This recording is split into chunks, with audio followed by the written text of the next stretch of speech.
Morning all of you. MSc final year में heterocyclic और natural products वाले में चल रही थी अपनी। टॉपिक चल रहा है एजिरिडिन्स का सिंथेसिस। उसमें हम पढ़ रहे थे केमिकल रिएक्शन ऑफ एजिरिडिन्स। तो रिंग ओपनिंग रिएक्शन है वो हमने इसकी कल की क्लास में पढ़ ली थी, इलेक्ट्रोफाइल के द्वारा रिंग ओपनिंग, न्यूक्लियोफाइल के द्वारा रिंग ओपनिंग। उसके बाद में आज अपनी नेक्स्ट केमिकल रिएक्शन रहेगी फ्रेगमेंटेशन रिएक्शन। तो फ्रेगमेंटेशन रिएक्शन है उसमें क्या लिखा जाता है कि इसमें एजिरिडिन की रिएक्शन है वो नाइट्रेशन एजेंट्स के साथ में करवाई जाती है, नाइट्रेशन एजेंट्स के साथ में। तो फ्रेगमेंटेशन रिएक्शन में एजिरिडिन की रिएक्शन नाइट्रेशन एजेंट्स जैसे nitrosyl chloride, NaCl, nitrosyl chloride, NaCl, और इसके अलावा होंगे आपके HNO2, नाइट्रस एसिड और मेथिल साइनाइड CH3Cl। इन तीनों को ही नाइट्रेशन एजेंट मानते हैं। इसका नाम रहेगा मेथिल साइनाइड। तो इसमें जब फ्रेगमेंटेशन रिएक्शन में क्या होता है कि एजिरिडिन की अभिक्रिया जब किसी नाइट्रेशन एजेंट इन तीनों में से किसी के साथ भी -20 डिग्री सेंटीग्रेड पे करवाई जाती है तो एजिरिडिन रिंग में से जो नाइट्रोजन एटम है वो उसमें से बाहर निकल जाता है विखंडन के द्वारा, और वहाँ पे हमें एल्किन प्राप्त हो जाती है। तो एजिरिडिन की रिएक्शन किसी नाइट्रेशन एजेंट के साथ में -20 डिग्री सेंटीग्रेड पे करवाने पर एजिरिडिन में से नाइट्रोजन हेटेरो एटम के निकल जाने से हमें वहाँ पर, या फिर यहाँ पे H माने, वहाँ पर हमें एल्किन प्राप्त हो जाती है। और नाइट्रेशन एजेंट के रूप में इन तीनों में से किसी का यूज भी कर सकते हैं। टेम्परेचर हमें -20 डिग्री सेंटीग्रेड लेना है। जैसे हम यहाँ पे यूज कर रहे हैं NaCl का, तो यहाँ पे क्या बनेगा, NO पॉजिटिव प्लस में Cl नेगेटिव बन जाएगा। और यहाँ से अपनी रिएक्शन बनेगी इस प्रकार से, Cl नेगेटिव माइनस में HCl के रूप में निकलेगा, नाइट्रोजन नेगेटिव पे जुड़ेगा NO पॉजिटिव। तो यहाँ पे बनेगा अपना ये NO जुड़ गया इसके साथ में।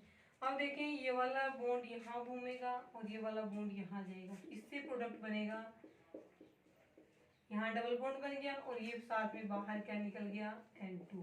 तो ये बन गई अपनी एल्कीन।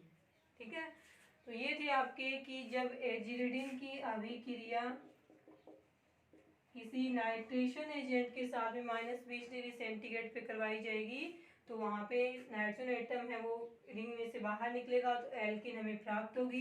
ये था NaCl अपना नाइट्रोसिल क्लोराइड, इसको हम टिल्डन अभिकर्मक भी बोलते हैं, टिल्डन रिएजेंट है वो भी इसी का नाम देगा। ठीक है, ये थी फ्रेगमेंटेशन रिएक्शन। और एक लाइन और आती है कि ये रिएक्शन कैसी होती है, स्टीरियो सिलेक्टिव होती हैं। स्टीरियो सिलेक्टिव रिएक्शन का मतलब यदि यहाँ पे सिस एजिरिडिन लेंगे तो सिस एल्किन प्राप्त होगी, और ट्रांस एजिरिडिन्स लेने पर हमें यहाँ पे ट्रांस एल्किन है वो प्राप्त हो जाती है। ये रहेगी आपकी फ्रेगमेंटेशन रिएक्शन ऑफ एजिरिडिन्स।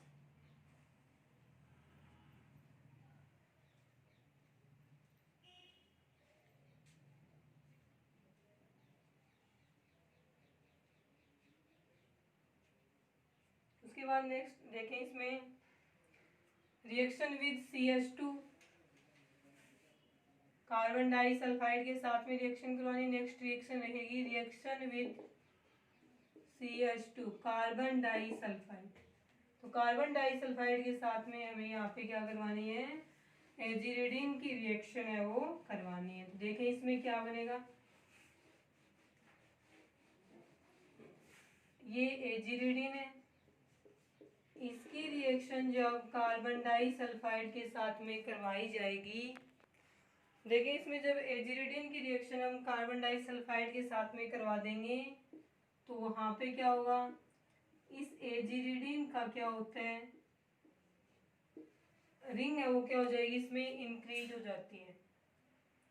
ठीक है, CH2 के साथ में जब हम इसकी रिएक्शन करवाते हैं तो रिंग क्या हो जाएगी, इसमें रिंग बड़ी हो जाती है, इस रिंग के अंदर जाके क्या हो जाएगा, ऐड हो जाएगा, रिंग एक्सपेंशन हो जाएगा। यहाँ पे 3 मेंबर रिंग से हमें 5 मेंबर रिंग है वो प्राप्त हो जाती है। देखिए इसमें किस प्रकार से रहेगा, जैसे ये वाला बॉन्ड CH2 इस प्रकार से है, ये वाला बॉन्ड ऐसे टूट जाए, सल्फर पे नेगेटिव और कार्बन पे चार्ज आएगा पॉजिटिव चार्ज। ठीक है, तो इसमें देखें क्या बनेगा, ये वाला बॉन्ड यहाँ से टूटे तो कार्बन पे क्या आएगा पॉजिटिव चार्ज, पॉजिटिव के साथ में सल्फर नेगेटिव, उस नाइट्रोजन नेगेटिव से कार्बन पॉजिटिव, तो ये रिंग एक्सपेंशन होगा। रिंग एक्सपेंशन होने से यहाँ क्या बनेगा कार्बन कार्बन, इसके साथ में जुड़ जाएगा यहाँ पे सल्फर नाइट्रोजन हाइड्रोजन, सल्फर जुड़ जाएगा, सल्फर के साथ में क्या जुड़ा हुआ है यहाँ पे carbon double bond S nitrogen H हो रही है। तो इस पे कितनी यहाँ पे 3 मेंबर रिंग है एजिरिडीन में,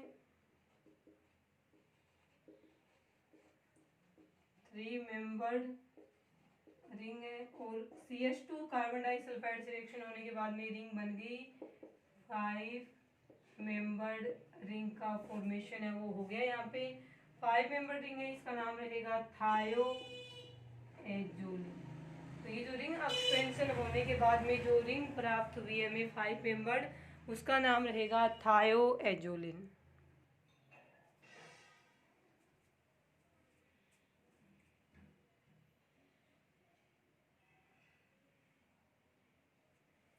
उसके बाद में देखें इसके अंदर नेक्स्ट रिएक्शन रहेगी फ्रीडल क्राफ्ट अभिक्रिया। ठीक है, नेक्स्ट रिएक्शन रहेगी इसकी फ्रीडल क्राफ्ट अभिक्रिया। फ्रीडल क्राफ्ट रिएक्शन, देखें फ्रीडल क्राफ्ट रिएक्शन किस प्रकार से होगी, फ्रीडल क्राफ्ट अभिक्रिया और ड्राई AlCl3 की प्रेजेंस में संपन्न होगी।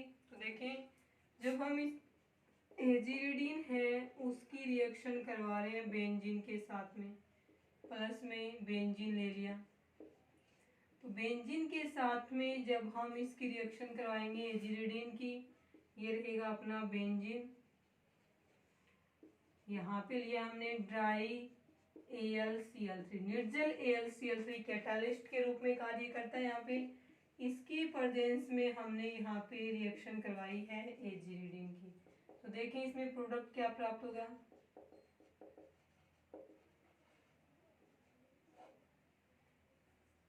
प्रोडक्ट क्या होगा इसके अंदर, तो ये वाला बॉन्ड है इसके अंदर, देखो जैसे कोई भी एक जगह आप बॉन्ड देख लो, ये बेंजीन है, यहाँ पे क्या है हाइड्रोजन प्रेजेंट है इसमें, तो यहाँ से क्या बनेगा AlCl3 रिएक्शन करेगा इस बेंजीन के साथ में, तो इसमें प्रोडक्ट क्या बनेगा AlCl3 में से ये हाइड्रोजन है वो इसकी तरफ चला जाएगा, यहाँ पे चार्ज क्या आएगा, या फिर इसको हम इस प्रकार से ब्रेक करें, ये इस प्रकार से ब्रेक हो रहा है, H पॉजिटिव यहाँ से गया इसके पास में, नाइट्रोजन पे क्या है लोन पेयर है, इसके पास में जब ये जाएगा तो यहाँ पे बनेगा CH2 NHS, नाइट्रोजन ने अपने लोन पेयर दे दिए इसको जुड़ने के लिए, तो नाइट्रोजन पे क्या आ गया पॉजिटिव चार्ज आ गया। अब ये नाइट्रोजन यहाँ पे क्या करेगा, ये वाला बॉन्ड इस प्रकार से तोड़ देगा, तो क्या बनेगा इसमें CH2 कार्बन पे पॉजिटिव चार्ज, और यहाँ पे बन गया ये NH2। अब ये जो CH2 पॉजिटिव है वो जाएगा इस कार्बन नेगेटिव के पास में, इस वाले के पास में, यहाँ जाके जुड़ जाएगा। तो देखिए इसमें प्रोडक्ट क्या प्राप्त होगा, फ्रीडल क्राफ्ट अभिक्रिया में प्रोडक्ट प्राप्त होगा आपको CH2 NH2, ये रहेगा फ्रीडल क्राफ्ट अभिक्रिया का प्रोडक्ट। अब इसका नाम देखें तो क्या रहेगा, NH2 से जुड़ा हुआ कार्बन अल्फा, इससे आगे वाला कार्बन बीटा, बीटा पे ये जुड़ा हुआ है C6H5, C6H5 को हम क्या बोलते हैं फेनिल बोलते हैं, तो इसका नाम रहेगा बीटा फेनिल, 2 कार्बन है तो इसका नाम रहेगा एथिल, और NH2 को हम क्या बोल देंगे एमीन, तो ये रहेगा बीटा फेनिल एथिल एमीन, ये रहेगा इसमें फ्रीडल क्राफ्ट अभिक्रिया का प्रोडक्ट। उसके बाद नेक्स्ट रिएक्शन है इसकी नाइट्रोजन सब्स्टिट्यूशन, नेक्स्ट रिएक्शन का नाम रहेगा nitrogen substitution reaction. Nitrogen substitution reaction का मतलब है कि एजिरिडीन्स में नाइट्रोजन परमाणु पर जो हाइड्रोजन एटम प्रेजेंट होता है उसका प्रतिस्थापन होता है। इस कारण से इन अभिक्रियाओं का नाम क्या रखा गया है? नाइट्रोजन सब्स्टिट्यूशन रिएक्शन है वो रखा गया है। ठीक है, तो इसमें देखें इसकी रिएक्शन हम दो प्रकार से करवा दें। ये एजिलिडीन है। फर्स्ट में हम इसकी रिएक्शन करवा रहे हैं C2H5 C double bond OCl के साथ में, और यहाँ पे हम कैटालिस्ट ले रहे हैं, सॉरी सॉल्वेंट ले रहे हैं पीरिडिन, जिसका ये वाला रहेगा फॉर्मूला। ठीक है, सेकंड में हम इसकी रिएक्शन करवा रहे हैं C3H9 लिथियम के साथ में। क्या ये एल्किल लिथियम है? इसकी रिएक्शन हम करवा रहे हैं CH3I के साथ में, या फिर हम यहाँ पे बोलेंगे इसकी रिएक्शन हम ब्यूटिल लिथियम के साथ में करवाएं। ब्यूटिल है CH3 CH2 CH2 CH2 Li, butyl lithium है, उसके साथ में रिएक्शन करवा रहे हैं CH3I के साथ में। दोनों में क्या होगा? नाइट्रोजन पे जुड़ा हुआ जो हाइड्रोजन परमाणु है उसका क्या होगा? प्रतिस्थापन होगा। इसका प्रतिस्थापन हमेशा ही H पॉजिटिव के रूप में होगा, और इस वाली रिएक्शन में क्या टूटेगा? यहाँ से ये टूटेगा। H पॉजिटिव Cl नेगेटिव दोनों यहाँ से जाकर के क्या बनाएंगे? HCl बना लेंगे। साथ में ये जो ऑक्सीजन पॉजिटिव मिला है, ऑक्सीजन पॉजिटिव इस नाइट्रोजन नेगेटिव से जुड़ेगा, तो यहाँ प्रोडक्ट बनेगा CH2 nitrogen oxygen C double bond O C2H5।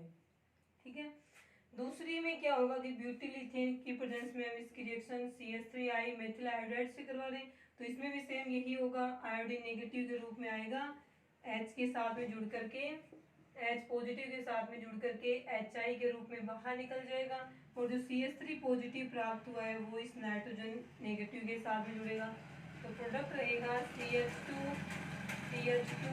and CH3।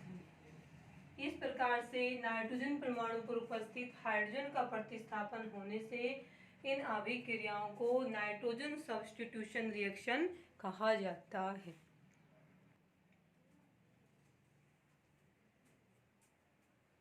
ये रहेंगे आपकी एजिरिडीन की नाइट्रोजन प्रतिस्थापन अभिक्रिया। नेक्स्ट में देखें, नेक्स्ट रिएक्शन रहेगी इसकी रीअरेंजमेंट। लास्ट रिएक्शन है केमिकल रिएक्शन में रीअरेंजमेंट हो रहा है, पुनर्विन्यास हो रहा है। तो ये थी एजिरिडीन। एजिरिडीन में इसमें नाइट्रोजन पे हाइड्रोजन होता है ना, उसकी जगह ये जुड़ा हुआ है सील ग्रुप आपका। इसमें क्या हो रहा है? स्ट्रेन, रिंग 3 मेंबर्ड है। 3 मेंबर्ड रिंग का जो स्ट्रेन होता है तनाव, उसको कम करने के लिए हम रिंग को क्या कर देंगे? 5 मेंबर्ड कर देंगे। 5 मेंबर्ड रिंग करेंगे या 6 मेंबर्ड रिंग करें तो उनके अंदर रिंग स्ट्रेन कम होने से उनकी स्टेबिलिटी क्या होती है? ज़्यादा होती है। तो इसमें खुद में रीअरेंजमेंट होगा। तो ये वाला बॉन्ड यहाँ जाएगा, नेगेटिव चार्ज, ये बॉन्ड यहाँ जाएगा, यहाँ डबल बॉन्ड बनेगा कार्बन नाइट्रोजन के बीच में, और ये वाला ऑक्सीजन रिंग के इस एटम से जुड़ करके ये बना देगा। तो ये रिंग ओपनिंग में यहाँ पे एजिरिडीन की 3 मेंबर्ड रिंग है, उससे हमें 5 मेंबर्ड रिंग प्राप्त हो रही है। और ऐसा क्यों होता है रीअरेंजमेंट? क्योंकि 3 मेंबर्ड रिंग में स्ट्रेन ज़्यादा होता है। स्ट्रेन तनाव को कम करने के लिए रीअरेंजमेंट के द्वारा हमें 5 मेंबर्ड रिंग प्राप्त हो जाती है, और तनाव जितना कम होगा रिंग की स्टेबिलिटी उतनी ही क्या रहेगी? ज़्यादा रहेगी। और जो थायोएमिडो एजिरिडीन था ना, थायोएमिडो एजिरिडीन, उसमें देखो रीअरेंजमेंट किस प्रकार से होगा। थायो वाले में क्या होगा? सिर्फ इस डबल बॉन्ड वाले ऑक्सीजन की जगह क्या लग जाएगा? सल्फर लग जाएगा, नाइट्रोजन, ये हो जाएगा थायोएमिडो एजिरिडीन। इसी प्रकार से थर्मल कंडीशन में होता है, हमेशा थर्मल कंडीशन और एसिडिक मीडियम में ही रीअरेंजमेंट पॉसिबल होता है। इसमें भी सेम यही रहेगा कि ये वाला बॉन्ड यहाँ आके डबल बॉन्ड बनाए, और ये वाला बॉन्ड है वो इसके ऊपर यहाँ जाए, यहाँ पे पॉजिटिव आ गया, इस पे नेगेटिव आ गया, अब ये नेगेटिव वाला इस पॉजिटिव के साथ में जुड़ेगी, तो रिंग 3 मेंबर से वही क्या रहेगी? 5 मेंबर बनेगी। यहाँ पे बनेगा RC double bond N sulphur, ये वाला, ये 5 मेंबर रिंग बन गई। तो रीअरेंजमेंट है वो हमेशा ही रिंग स्ट्रेन को कम करने के लिए किया जाता है, और रिंग स्ट्रेन में या रीअरेंजमेंट में 3 मेंबर रिंग से 5 मेंबर रिंग प्राप्त होने से रिंग का स्ट्रेन कम हो जाएगा और उसकी स्टेबिलिटी बढ़ जाती है। और एक आएगा कि रीअरेंजमेंट है वो हमेशा ही थर्मल कंडीशन में और एसिडिक मीडियम में संपन्न होता है। यदि यहाँ पे थर्मल कंडीशन और एसिडिक मीडियम नहीं लिए जाएं तो यहाँ पे एजिलिडीन के अंदर रीअरेंजमेंट रिएक्शन है वो संपन्न नहीं हो पाती है। ये रहेंगी आपकी एजिलिडीन है उसकी केमिकल रिएक्शन और उसका सिंथेसिस। ठीक है।